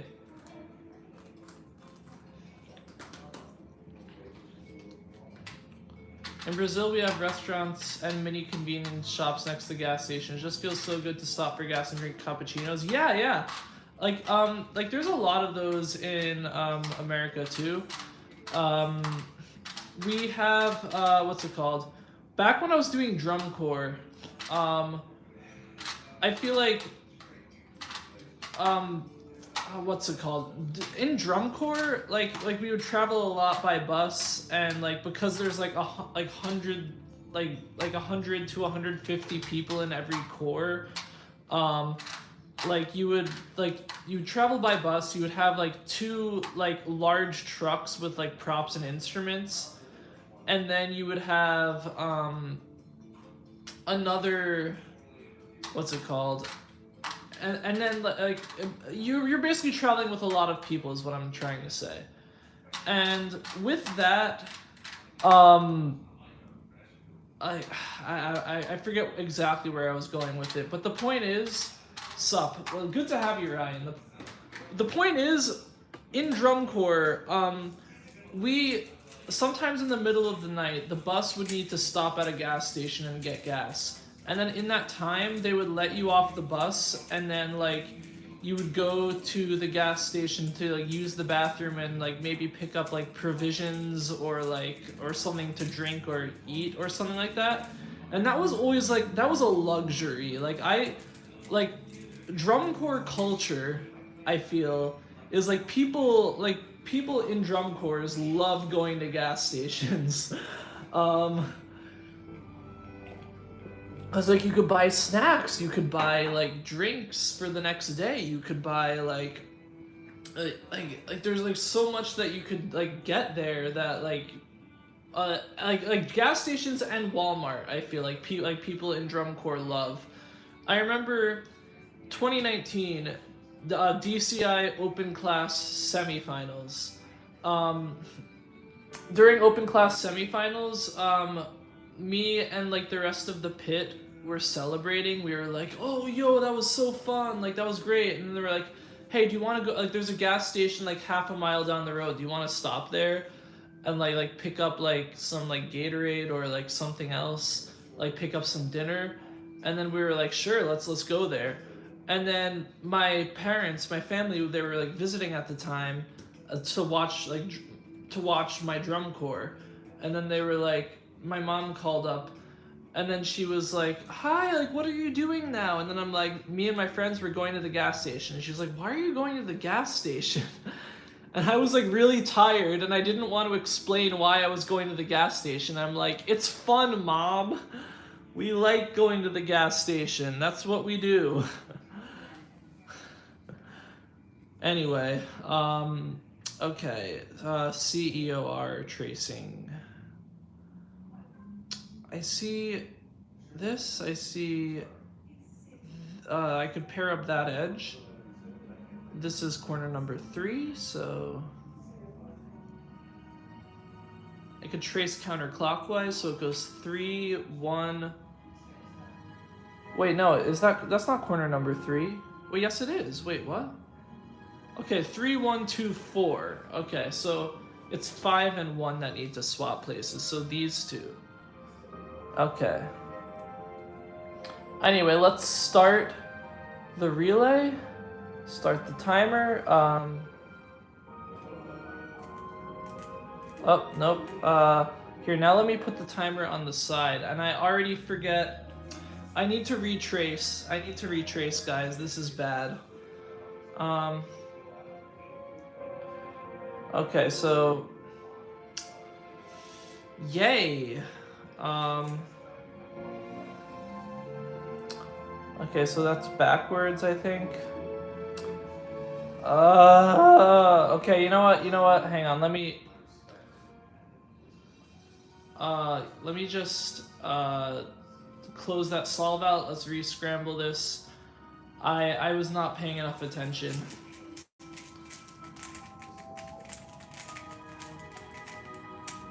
Okay, now let's take two.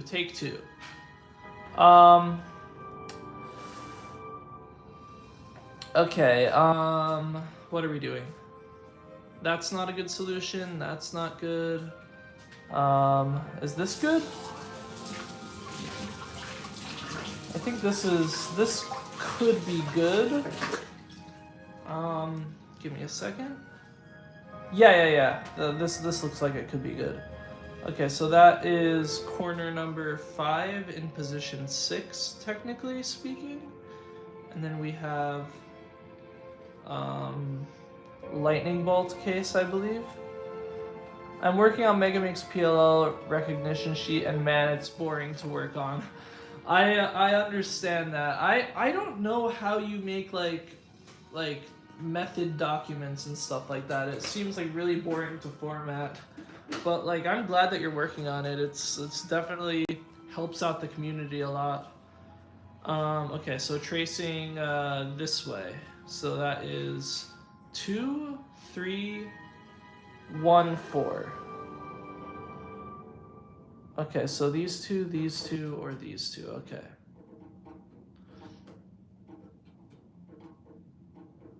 Okay, now let's start it for real this time.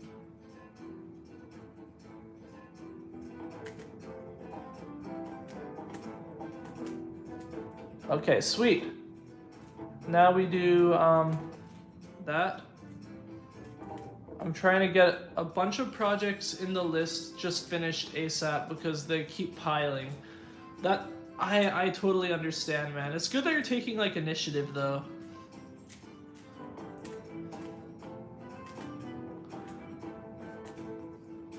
I have a lot of personal projects. Like, I have like a few personal writing projects. I want to get better at drumming. I of course want to get better at cubing. I really... Oh no, I misoriented one of the edges. God, I hate one-handed. Why does it have to be in the Guildford relay? Screw one-handed.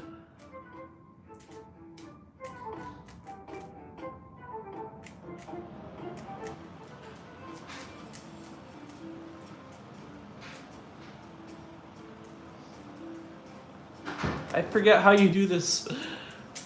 Like, this algorithm has become muscle memory to me, so I don't remember how you do it.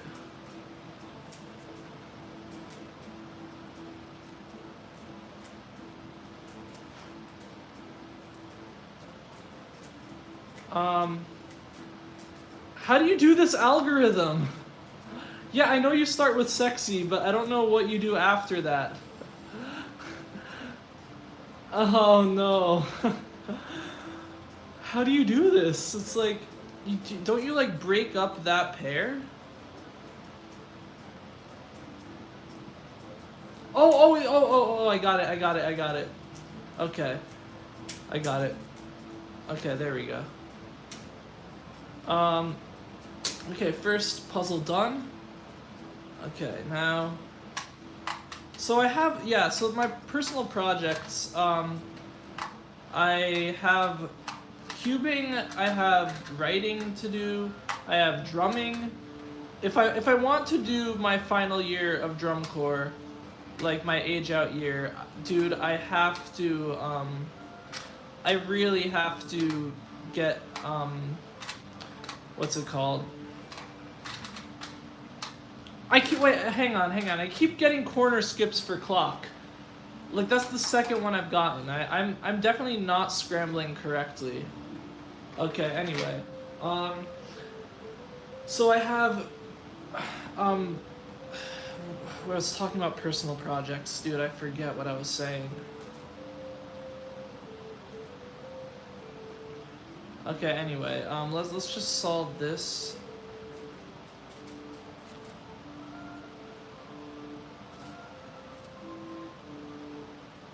Dude, what was I saying?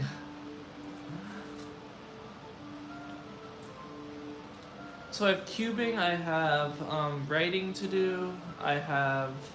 Oh yeah, I want to do my last season of drum corps. And then I want to... I think eventually I might want to... I marched bass drum for a DCA drum corps before, so...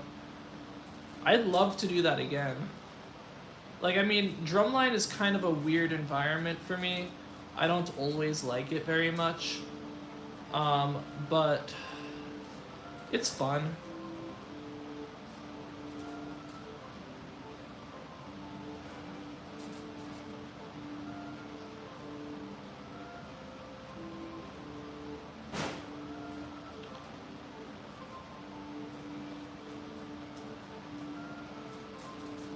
But, and then, like, the other personal projects I have are language projects, I guess you could say. Because I still need to practice Japanese. I didn't really go back to that group. It should be meeting today, and I didn't really go back. But, the reason is just because the summer's stressful. And then I'm also learning, not a conlang, but I'm learning, like, there's this big project that a lot of people on the internet did. I mean, it started a while back, but like it's still going today. It's called Vyosa, which is like a con pigeon, basically. Like, what happened was, like, the goal of it wasn't to make a language. The goal of it was, what if we were all to speak different languages to each other and then figure out a way to communicate, basically. I believe that was the goal of the project. And then from there, it kind of turned into its like own system of communication. Like, my professor, I spoke to my professor about the project. He specifically says it's not a language. Like, in technical terms, I agree with him, it wouldn't be a language, but I disagree with him because that's not... No one really cares about the technical terms. Like, if you hear people speaking it, they're gonna call it a language. And, like, it has its own, like, grammar and stuff like that. It might not have, like, a set-in-stone syntax, but it has, like, a pretty solid grammar, I would say. So, it is a language.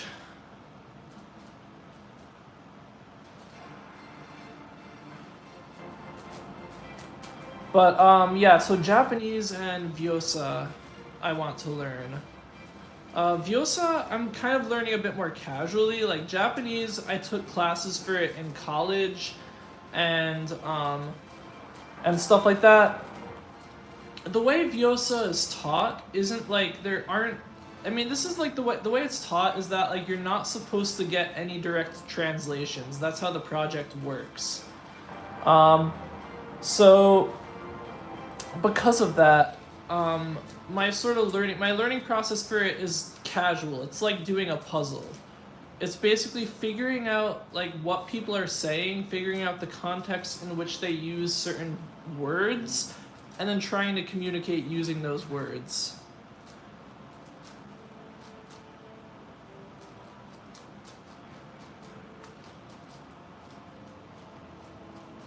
and it has similar vocabulary to Japanese because that was one of its source languages. And in order to not confuse it with Japanese, or like in order to like I guess keep the two languages separate for me personally, I have different pronunciations for each. Hang on.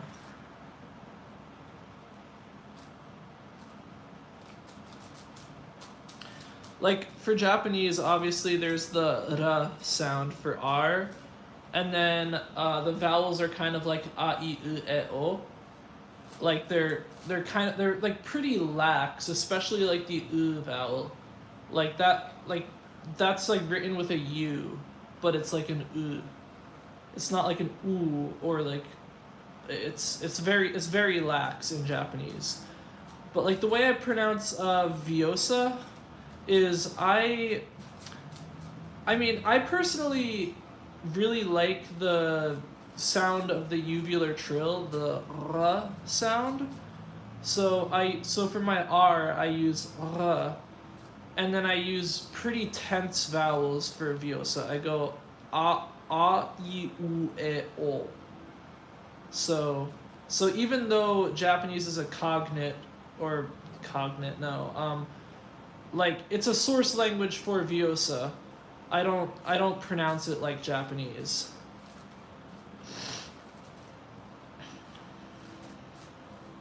And there's actually a ZZ solver in the Vyosa Discord server. The solver, I don't know how to pronounce his name. The like Lietta, I don't know how to pronounce his name. It's the LJETTA guy. He speaks Vyosa. Oh yeah, another thing about Vyosa is I don't have, in my like idiolect of Vyosa, I don't have the V sound. I mean, I have it allophonically, but I don't differentiate it with wa. Like the way I pronounce it is Vyosa. But then there's also words like I can't. I say la heta. Oh, I see. I just thought of the H as like as the whatchamacallit.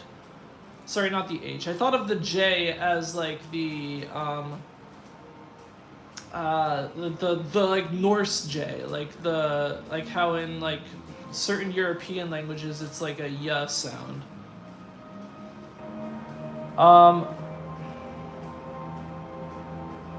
Where the hell? But anyway,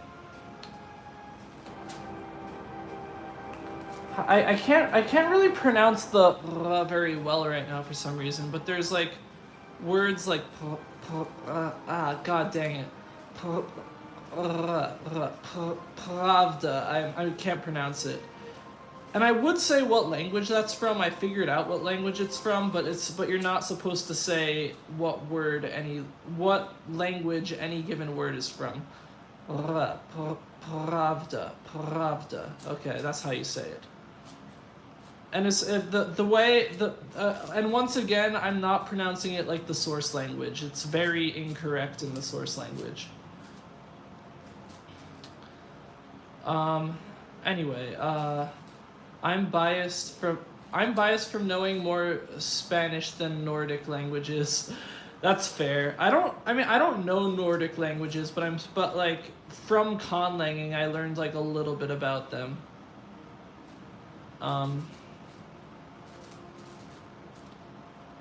I can't tell how fast or slow the 7x7 solve is going because I spoke a lot about Vyosa during it.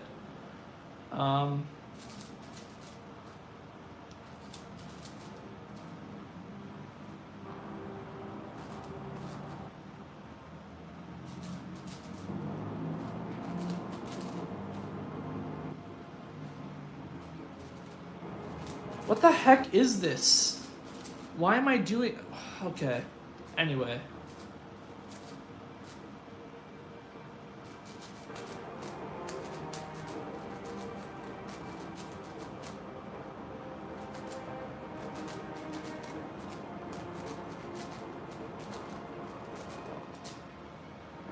I guess honestly kind of easier for me to make the r sound than the r sound. But I just like the way r sounds more. And by the way, that's specifically r, not r, r. Like that's the R in French, like the r sound. I prefer r. In one of my conlangs, I made a conlang called Chakanim, which actually has specifically that R sound. Like, it has ch and r, and then the ch sound could be pronounced as r. But, sorry, the ch sound could be pronounced as r, but the r sound could never be pronounced as ch.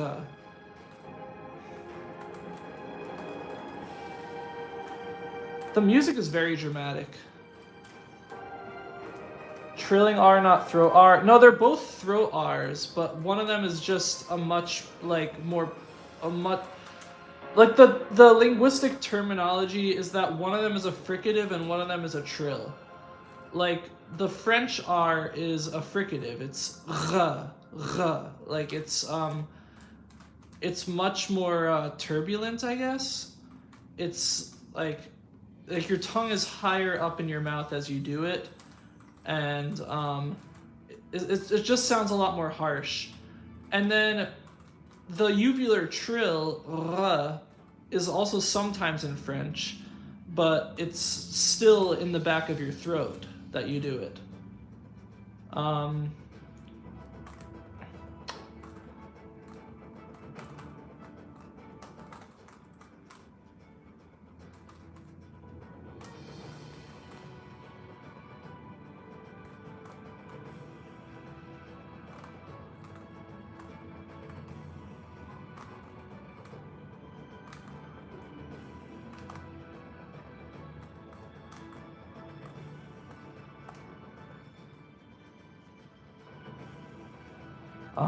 Okay, all those edges are solved. Okay, these two aren't.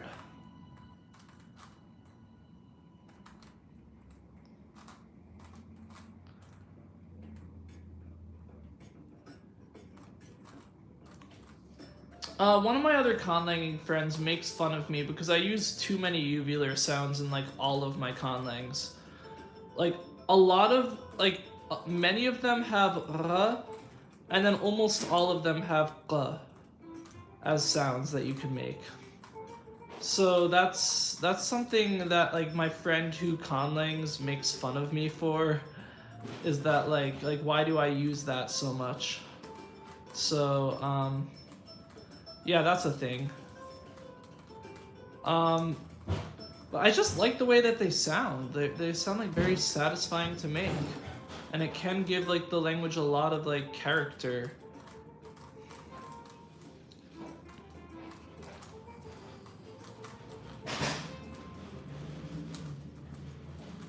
Okay, now, next we have this. And then...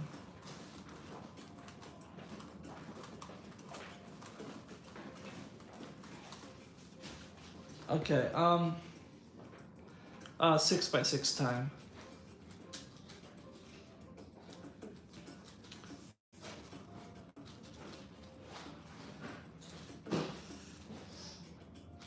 Oh god, this is the bar I need to make. And then next we do that, and then 6x6, like, center building is, like, so, like, I mentioned this before, it is so much easier than 7x7. It's, like, it's crazy. Okay, there's the center I was looking for.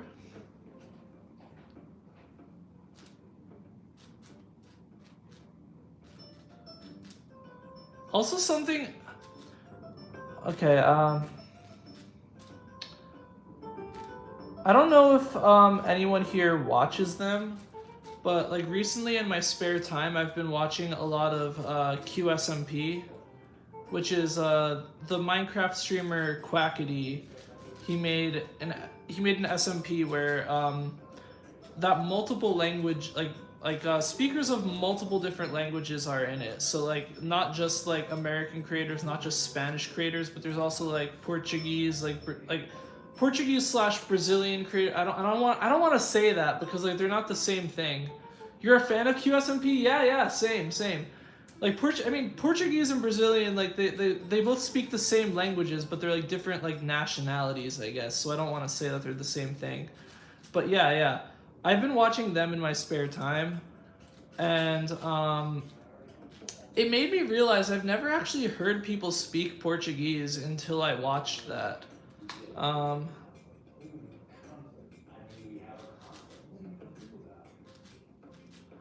And I could be wrong about this. I follow Bagheera, Selbit, Forever, Quackity, and Fit.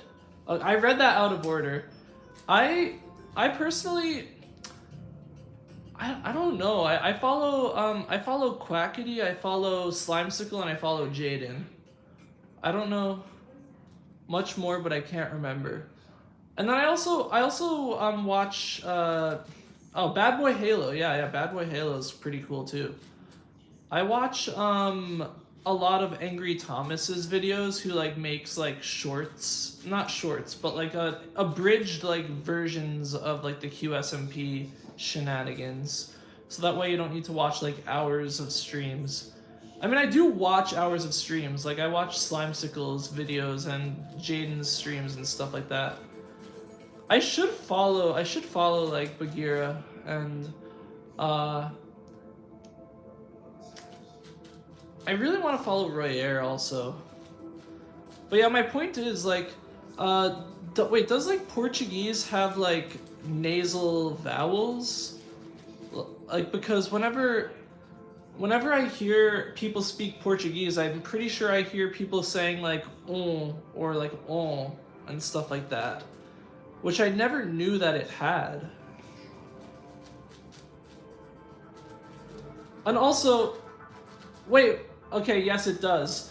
But also I just realized I knew that because of the, because Portuguese has the name, yeah, vowels, yes. Like, Portuguese has like the name of, like they named one of the languages, or like one of the peoples who speak a certain language called, it's called, well, in like my very American voice, I would call it Piraha. But it's actually pronounced like Piraha, I think. And that's not what the name of the language is in the language, but like it's that's what people, that's what it's called, like when you're talking about the language. Whenever we say some word with na in it, it makes the end script with a tail. I see. Wait, with a tail? Wait, hang on. Like you mean like a?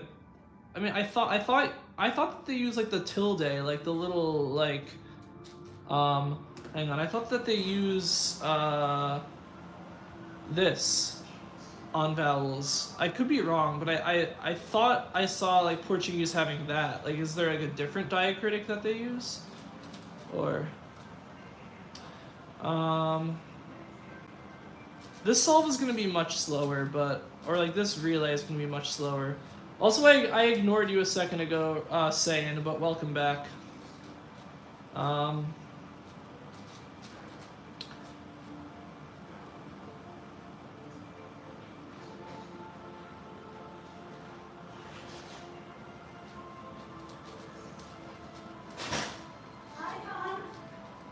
Hi, Mom. I'm still streaming right now, but okay. I have a conference call, so I'll be done soon. I have 25 pounds of cat near me. Wow. How many cats is that?